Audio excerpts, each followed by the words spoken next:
Hi, Mike Wright here. It's the 10th day of Christmas, and we're going to talk about 10 books that I want to recommend to you. You all know that one of my principal beliefs is that everyone should have their own business. Now, the reason for that is, there are multiple reasons for that. The first one, of course, is it gives you a chance to make some more money.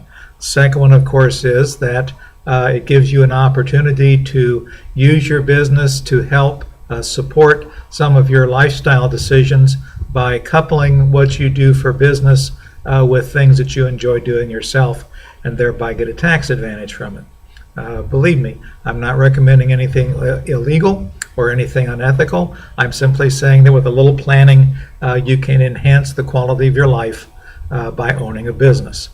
And the third thing, and perhaps the most important thing, is that owning a business and operating one is one of the best forms of self-development that you can possibly get. Your personality, your thinking, your time management, your relationships with other people, ranging from customers to your own family, are all enhanced as you grow and develop in your own business. Now, here are 10 books. These aren't the most important 10 books necessarily of all time, but they are 10 books that I have found important in the last few years as I have worked to grow and expand my business activities. Some of them relate to getting started in business, and if you're thinking about getting started, I would recommend those first. Some of them are simply about learning new ways to think. So let's jump into them. The first one is one of those about starting a business. It's called The $100 Startup. It's by a man called Chris Guillebeau, which is spelled Guillebeau, and I'm sure I'm butchering his name, and I apologize for that. But in it, Chris talks about the kinds of things that many of you are probably thinking about. How in the world can I start my own business? And he shows that how, with as little investment as $100, working through the principles he talks about here, it's quite reasonable for you to grow a business. Some of the people he talks about in the book became multimillionaires because of the businesses they started. Others simply found a way to make themselves a comfortable living that matched well with their desires for other quality of life issues. I recommend it very heartily. $100 Startup by Chris Guillebeau. The other one that has to do with getting started is by a woman named Laurel Langemeier, and it's called The Guide to Creating a Cash Machine for Life. Laurel Langemeier has made herself famous by having seminars called the 3-Day Cash Machines. And I'm looking forward to going to one of those later on this year, but I understand the concept. You come to the meeting with a business idea in mind, and by the end of the 3 days, you shall have actually made some money by following that business campaign, utilizing the skills that she teaches at the seminars. You're not going to get rich in 3 days, but you're going to be able to see how a cash machine works if you want to start one. So that's The Guide to Creating a Cash Machine for Life. There are other books by Laurel Langemeier. I recommend them as well. One of the most foundational books for small business and for business success is by a man named Napoleon Hill, and it's called Think and Grow Rich. This is a little volume that you can pick up, possibly even as an ebook for free. I didn't check that out, but I think it's quite possible. The book was written in the 20s. The language is rather quaint, but the ideas that he talks about are, as I said before, foundational in creating success in your own life. The fifth book that I want to mention, is that 5 or is that 4? The fourth book then I want to mention is Endless Referrals by Bob Berg.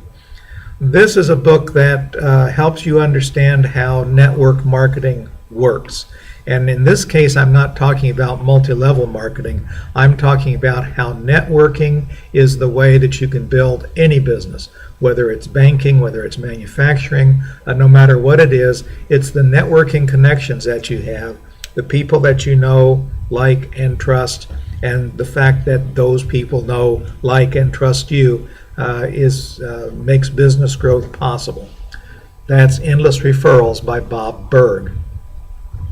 Another book that has to do with putting your thinking cap on as to how you do things is Getting Things Done by David Allen.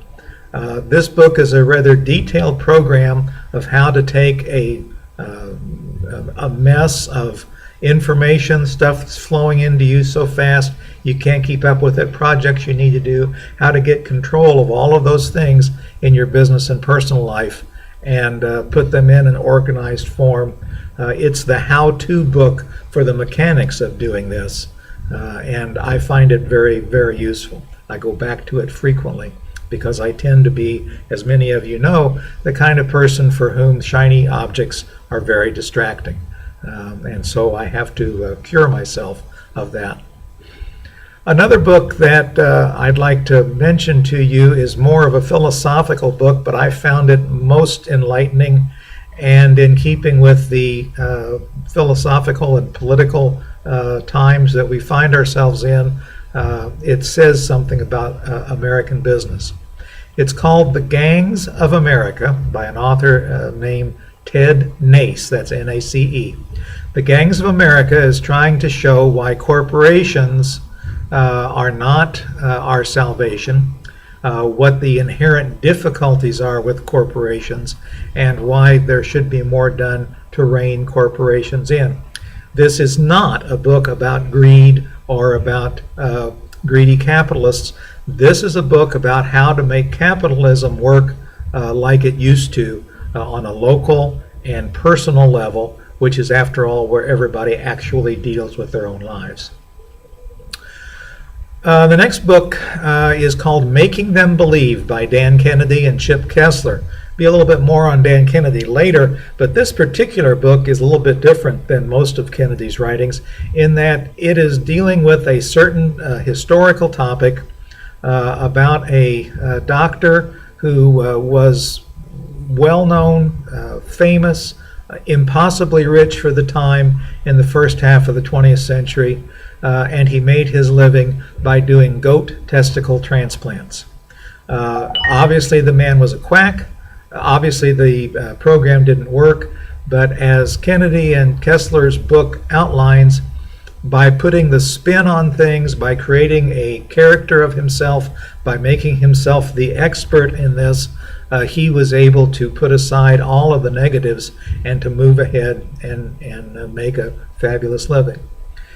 I don't want you to think that being a quack or a fraud is something that you should do, but what I do want you to get from this book is the idea that by creating a character out of yourself, by making yourself stand out as the expert, you can overcome almost any objection to what it is you're trying to do. Going back to the idea of why businesses, what kind of business you should have and how you should be in business, I recommend the classic The E-Myth Revisited by Michael Gerber. This is the book that led me to my understanding of those things that have led to the Biz Life Confabs that I sponsor each month, and that is the idea that it's so easy when you're in business for yourself to get so wrapped up in the busyness of the business that you don't do anything to make the business grow and get bigger and to prosper and so forth. So not only do you have to spend time doing what it is your business is about, you also have to be able to set aside time to make that business grow and prosper. Related to that is another book. This book may be out of print, but so recently so that it's easy to find in a used bookstore, and that's called We Want You to Be Rich by Donald Trump and Robert Kiyosaki. Two men who have obviously great reputations, well, maybe I should just say reputations, showing their philosophies and their thinking and why they believe certain things work and why those things have worked in their lives. And then finally, the 10th, I'm going back to Dan Kennedy, and my 10th book selection is any no BS book that Dan Kennedy has written.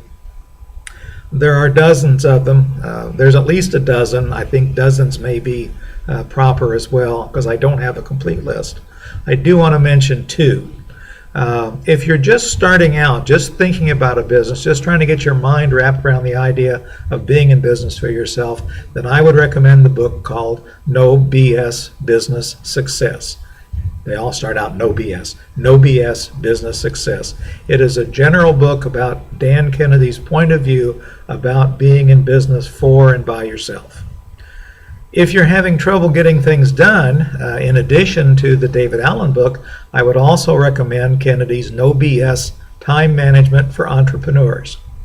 And he takes a rather ruthless look at how to get the most out of your time and how to control your own environment so that you can be in control of what you're doing. So there are 10 books that you could pick up today at the library, on Amazon, or any place, and get started on any of them, and you will find yourself more knowledgeable, more capable, and more understanding of what it's like to own your own business. Thanks for joining me, and I'll see you again tomorrow.